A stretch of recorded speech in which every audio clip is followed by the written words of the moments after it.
X세대가 올드하다고? 우리보다 핫한 사람들은 없을걸? 안녕하세요, 양민영입니다. 저희가 하는 것들이 유행이잖아요. 안녕하세요, MG 안예은입니다. X들은 알지만 MG는 모르는 이야기? 과연 진짜일까?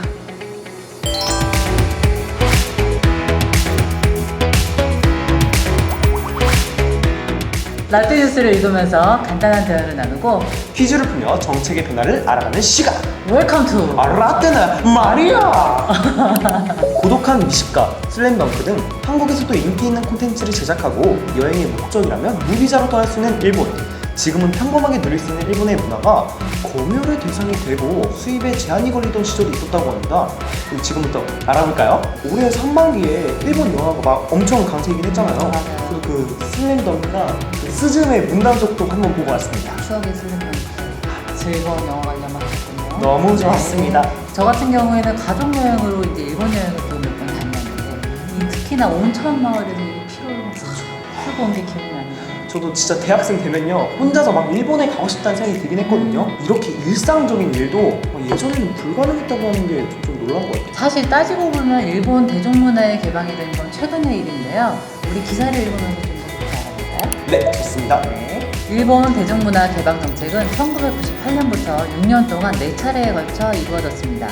이러한 개방 정책이 있기 전까지는 외색 검열 작업이 이루어지고 일본 문화 수입을 금지했는데요. 일본 문화 수입 금지 기간에도 한정적으로 수입되면서 외색 검열 작업을 철저하게 거친 일본 문화 중 하나가 바로 애니메이션입니다.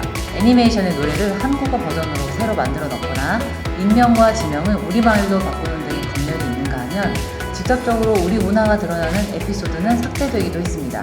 우리에게 익숙한 강백호와 서태웅이라는 이름 역시 검열에 의해 한국 이름으로 변경된 것이죠. 학창 시절을 책임져준 일본 애니메이션 얘기하려니까 제가 막 벌써부터 신이 나요? 이 기사를 보니까요 네. 검열과 관련된 내용이 정말 많은데 네. 시청자분들을 위해서 이해하기 쉽게 다른 예시를 들어보는 것 같아요. 네, 좋은 생각이네요. 우선 노래를 새로 넣는 것의 대표적인 예시는 일본의 대표 인기 애니메이션인 원피스의 오프닝곡 우리의 그림이 있을 거예요. 너무 잘해줘. 제가 20대 때 20대 얘기하면 이때도 이제 원피스가 한국에서도 방영됐는데요. 오프닝 노래가 너무 좋아서 찾아보니까 일본 버전 오프닝과 한국 버전 오프닝이 따로 있다는 걸 제가 알게 됐어요. 저도 그 우리의 꿈은 정말 잘합니다. 이 90년대생의 추억의 메들리 모음집 그런 거 찾아보면요 늘 나오는 노래라서 좀 비슷한 것 같아요. 추억의 메들리. 아이 추억 메들리 모음집. 네. 너무 당시에 이 초등학생이었던 90년대생들이 이 얘기를 막 벅찰 것 같은데요. 다음으로 일본 문화가 드러나는 에피소드의 삭제에 관해서 말씀드리자면 일본 방영회차와 한국 방영회차의 차이가 나는 걸 말씀드릴 수 있을 것 같아요. 이게 그럼 에피소드를 방영을 아예 못해서 그런 건가요? 부분적으로 맞는 말인데요. 외색이 너무 짙은 경우, 해당 내용을 일부 삭제하는 경우와 에피소드 전체를 방영하지 않는 경우가 있고요. 그리고 방영하지 못하는 경우 역시도 외색이 심해서뿐만 아니라 너무 잔인하거나 선정적인 경우에 잘리는 경우가 있습니다. 애니메이션과 관련해서 하시고 싶은 말씀은 정말 잘 아시겠지만 시간 관련상 여기까지만 해보도록 하겠습니다. 더 하고 싶지만 제가 여기까지만. 너무 신나서 말을 많이 했네요. 여기까지만. 네, 얼른 기사를 다시 읽어봅시다. 네, 드라마의 경우 2004년 제4차 일본 대중문화 개방이 발표되면서 수입이 됐는데요. 모든 드라마가 수입된 것이 아니라 한일 양국이 공동 제작한 작품의 하나여서 허용되었습니다. 개방 선언이 이루어지고 나서는 수입에 대한 부정적인 의견이 등장했는데요. 근데 우려와는 달리 국내 제작 시스템이나 한국 문화 전반에 영향을 미칠 정도는 아니라는 발표가 나오기도 했습니다. 당시 한국인들이 일본 문화에 대한 거부감이 정말 강했기 때문에 외색이 짙지 않은 드라마를 위주로 수입 방영했기 때문이죠. 드라마가 애니메이션보다 수입이 더 힘들었다는 사실이 좀 신기하네요. 네, 그러게요. 기사 내용을 좀 더 보완하자면 당시 대중문화 개방은 양국을 대상으로 이루어졌고 일본에도 한국 대중문화가 전달됐는데요. K-드라마 그중에서도 겨울 연가가 일본에 방영이 되고 붐이 일면서 욘사마라는 단어가 생겨나게 되죠. 그 연사와의 등장이 바로 이게 그런 이유 때문이었군요. 네, 겨울 연가. 맞습니다. 겨울 연가. 네. 아직까지도 한국에 욘사마 투어를 오는 일본인들이 종종 있기 때문에 욘사마에 대해 영현 씨도 잘 알고 계신 것 같네요. 연사와는 그래 들어보긴 했습니다. 네, 맞아요. 엄청 유명했어요. 네.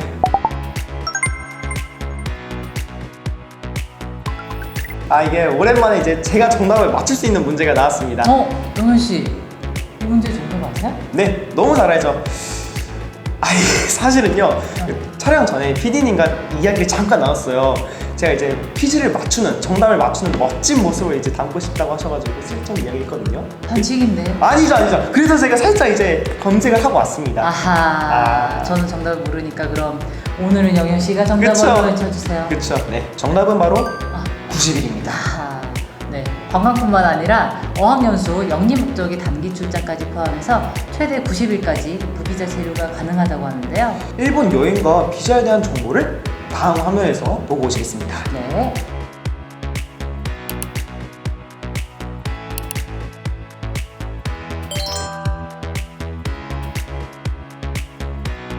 원칙적으로는 외국인이 일본에 입국하기 위해서 여권을 발급받고 여권에 일본 대사관 또는 총영사관에서 미리 사증을 취득해야만 하는데요. 앞서 말씀드렸듯이 우리나라와 일본은 이제 무비자 협정을 맺고 있기 때문에 3개월 내라면 사전 신청을 하지 않아도 됩니다.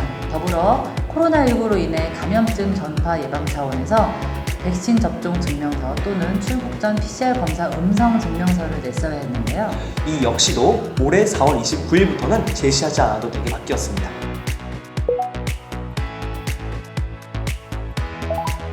해외 여행이 좀 자유로워졌네요. 코로나에서 좀 해방되고 있어요. 우리가. 너무 좋습니다. 지금 이제 마스크도 안 써도 되고 이제 제가 원하고 싶은, 이제 가고 싶은 데를 마음대로 이제 날라서 갈 수 있기 때문에 너무 좋은 것 같습니다. 이 일본 문화가 처음에 개방이 될 때 엄청 우려가 컸던 기억이 나요. 막상 개방하고 났더니 크게 타격이 없었고 사람들이 이렇게 굉장히 선별적으로 이렇게 좋은 문화만 잘 받아들였던 그 기억이 납니다. 세대에 대해 몰랐던 걸 알아가면서 정체까지 이야기해보는 라떼는 마리아! 구독과 좋아요! 알람 설정까지 부탁드립니다.